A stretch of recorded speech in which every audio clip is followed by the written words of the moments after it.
So I just recently moved, and in light of that I decided that I was going to make a little video to kind of help anybody that's moving to New York City but they don't really know what to look for.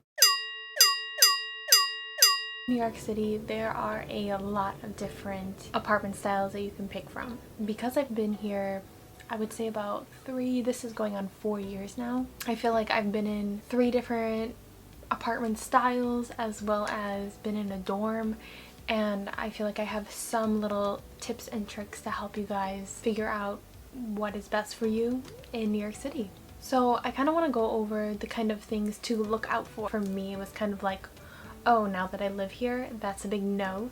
Sometimes you figure that out pretty quickly, and other times you're there, but at least you're there for a year, and then you can leave if you want to, if you don't like the situation or the environment or whatever. When you go to see an apartment, it's kind of hard because you can't really envision what it's going to look like or what it's going to be when you're actually there, or all the sounds, all the noises, everything that's going on when you're there. Because when you see a place, you're only there for probably 5, 10, 15, 20 minutes viewing it, and you don't get to see the scenery or how your day-to-day life is going to be. For my first apartment, which I'm going to show you guys right here, it was an older building and it was long and it was narrow.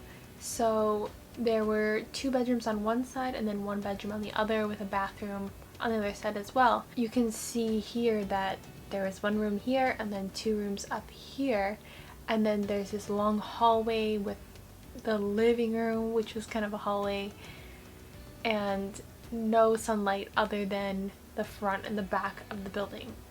I ended up having the one in the front. The thing that I liked about it was that I had 2 big windows and the sun always came in, but the rooms were so tiny. That's what you're gonna get with a lot of these places. Really tiny rooms for like $800, $900 a month, and it's kind of crazy. Can't really say room size, but like definitely that's what to look out for. That's what I looked out for this place, is to make sure that the room was at least a little bit decent and not just a bed, a dresser, and this much flooring. But the things that I didn't really like about it was I was on the first floor. So with the first floor, you're going to hear a lot of noise. People coming into the building, especially being in the front of the building, you're going to hear the noise from outside. We were down the street from a fire station, so we heard the fire station. We were a few blocks from a hospital, we heard sirens. So that's being in the front. That's what you're going to hear. You're going to hear all the street noise and things like that. The one thing that was kind of annoying was being in the front of the building and on the first floor, you always heard, because it was like an apartment complex, you always heard the door shut and open when people were coming and going, and that door would be like slam, slam, slam, slam. Like, you get used to it and things like that, but it is kind of annoying to hear that. And then you hear the people run up and down the stairs, and it's like, oh my god, just people will just don't care and just run up and down the stairs and make tons of noise. So be mindful of that. And the only thing, I mean, if you're in the back of the building, I think that's fine, but also being lower, you're not going to have as much sunlight either. And I don't know how that girl did it living in the middle bedroom, because literally no sunlight. Her window was facing into the building, so it was just kind of like a tunnel inside of the building. And that's what, and every time I opened, there was another window connected to it in the living room adjacent from her bedroom window, and every time we opened it, it would just stink. And I was like, oh my god, how?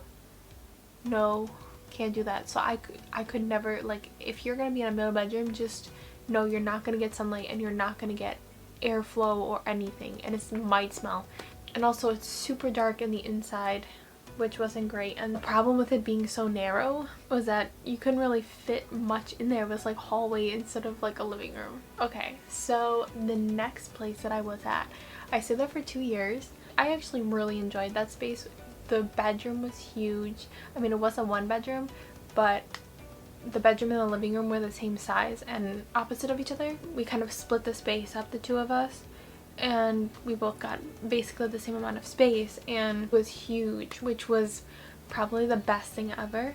Once again, because you're on opposite sides, one side's gonna get light and the other side's not gonna get that much light, and I unfortunately was on the side that was like north facing basically, and north facing you just don't get that much light, and it's very sad. So think about that. Think about what direction you're facing. I would say the worst is north facing, like don't do it.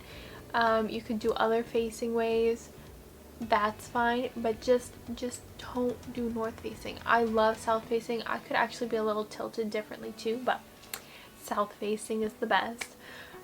In my opinion. So this apartment, that's the problem with being in a one bedroom, is that you're not going to have doors if you're in the flex area, as they call it. So your flex means that you're turning the space into a bedroom where the bedroom isn't supposed to be. So with that, with not having a door, I was right next to the kitchen, so any smells would be coming into the bedroom, which was annoying sometimes, but what are you gonna do? I think for the most part I liked that space. The only problem is that it was a house kind of, so it was more of like a 2-3 family apartment. So we were on the top floor, but on the bottom floor they owned that building, so they weren't like tenants, they weren't renting the space. So be mindful of that, because when you're renting you have a certain etiquette that you have to follow. You have to be quiet at certain hours, you have to do this, you have to do that, you have to be a certain way when you rent. But when you own the place, it's a little bit harder because they can basically do whatever they want. It was nice that they helped us with garbage and things like that, but the problem was they would play their music, especially like summer, fall time, and kid you not, from 9 a.m. to 9 p.m. outside, blasting it.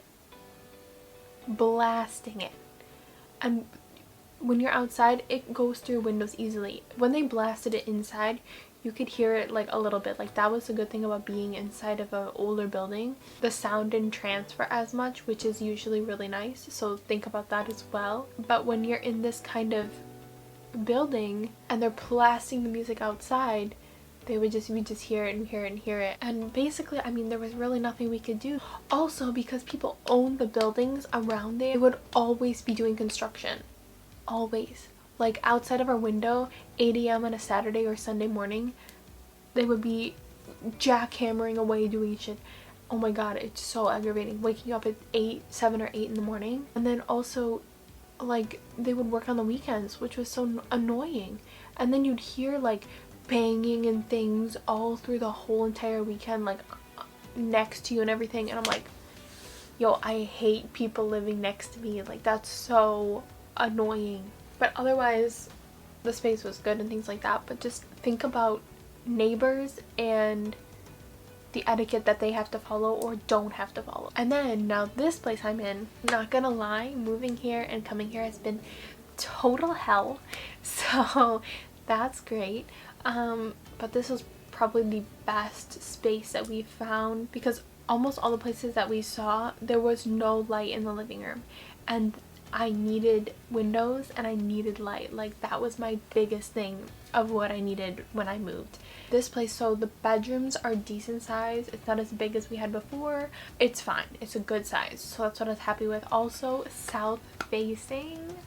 So that made me super happy. Also, 3 windows in the bedrooms and 2 in the living room. Great. Amazing light.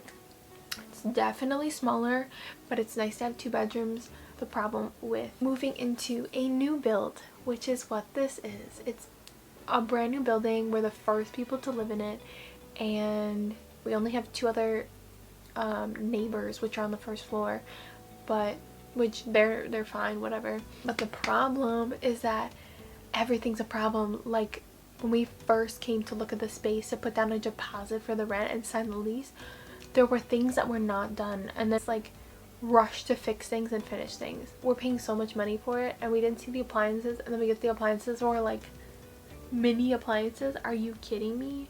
And then we didn't have the washer and dryer for like almost a month. Finally we have it, but of course it broke. So we're waiting for a part for that, so that's great. The hot water didn't work for like a week, and we had a shower in like another vacant apartment, and then there's no screens, so I have bug bites all over me, so we're waiting for screens.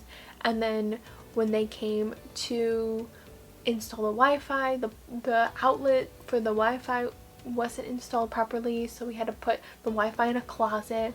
Also, there's no closets here, but that's New York City. But just when you're moving into a new build, if things aren't done and things aren't in there, just move on.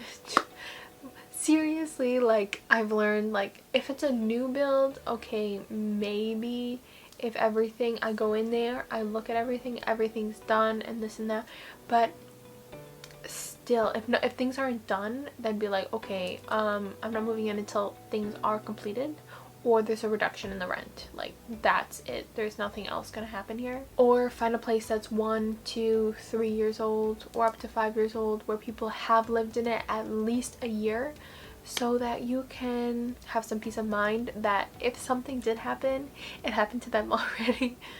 Because here is like a shit show. Oh, and the security system outside wasn't, like, was literally put in last week, and we've been here like a month and a half already, and we're like, okay, we have a key, but like, we want security system because the freaking mail, they couldn't deliver mail or packages, and they finally put it in.